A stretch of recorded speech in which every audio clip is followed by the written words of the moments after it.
can you talk, there's a lot I want to get into, but can you share a little bit more about the niche that you're buying in? Because it's pretty specific. So can you share the details of that? Sure. Yeah. So Rochester, Minnesota, it's in southern Minnesota. It's about an hour and a half south of Minneapolis, St. Paul. And it is, the Mayo Clinic is in Rochester, Minnesota. It's a town of about 115,000 people. And the Mayo Clinic dominates the economy. So, it's, you typically never want to invest in a place that has a single employer. And it's maybe an exaggeration to say that, it's a single employer. There's other stuff going on, but really it's the Mayo Clinic. But if there ever was, so that's a risk in the market. But if there ever was a single industry that I'd want to bet on, it's healthcare. And if there's ever a single employer within that industry I'd want to bet on, it's the Mayo Clinic. So, a single employer is definitely not something that you typically want to look for, but we're pretty confident. We love the town. I grew up there, and I think it's doing some pretty amazing things. It's growing really quickly. So love the town. I knew I wanted to, I knew I've always been optimistic about my hometown. And so, when I started thinking about real estate, I realized that, hey, that makes sense to me as a long-term investment. And then, what we decided to invest in, is really what my mom has been doing for the last 20 years. And we've refined that a little bit further, but everything kind of ends up being very specifically, we're kind of looking for 3-bedroom, 2-bath within 3 miles of the Mayo Clinic. So within kind of that city core. And it's usually built between about 1945 and 1980.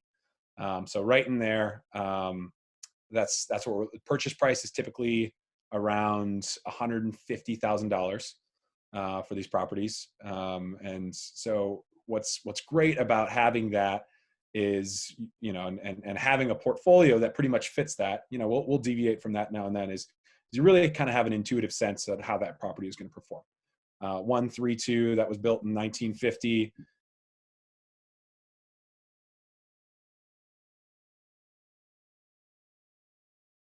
Price in another part of the town. So we have a pretty good idea going into it, how it's going to perform, which gives us a lot of confidence going into acquisitions. We know kind of with some pretty easy back of the envelope math, what we're getting ourselves into. Yeah. And I want to hear more about, why you selected some of the parameters that you did. But first, being at or near the Mayo Clinic, I figure healthcare is a pretty stable industry to invest near. But recently with COVID, Mayo is pretty much 100% elective, isn't it? I mean, they don't do a whole lot of emergency medicine there, right? So how did that impact your investments? You're absolutely right. And so the clinic furloughed quite a few of its employees. Actually, I just read yesterday, I didn't get the full update, that those furloughs are ending much sooner than they expected. So that's a good sign. But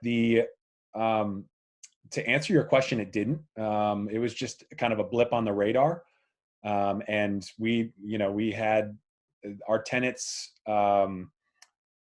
if they, several of them are directly employed by the Mayo Clinic, and many of them aren't. Overall, the economy in the town, even though the clinic had to furlough employees, is doing fine. So yeah, we really don't anticipate any kind of long-term impacts. What we've seen within the market has been a lot of stability as well. So yeah, I think how people are reacting locally, they're seeing what's happening nationally, but they're just not feeling that locally, even though the clinic furloughed. There's really, I think that particular employer did a good job with how it did its furloughs and gave the furloughed employees a lot of confidence that they were going to be coming right back. And I think we're already seeing that. Okay. And so are all your tenants long-term, or do you do short-term? All long-term tenants. Yep. Okay. But there is, but in a town like that, there is some really interesting short-term stuff going on, just with a lot of people coming in to visit for medical stays. And, especially a lot of times when they're longer extended stays, it's nice to stay in a single family home, for example, with a kitchen and everything like that. And you can, have family that's coming in and out stay with you rather than being in a hotel room. So there's a great short-term rental market in that town. Not something I've gotten into yet, but absolutely, they've been affected definitely. But in terms of the stability of the market, they've taken a short-term hit, people that have those assets, but I haven't really seen anybody dumping those assets. Most people are pretty optimistic about everything coming back, and we're already seeing that.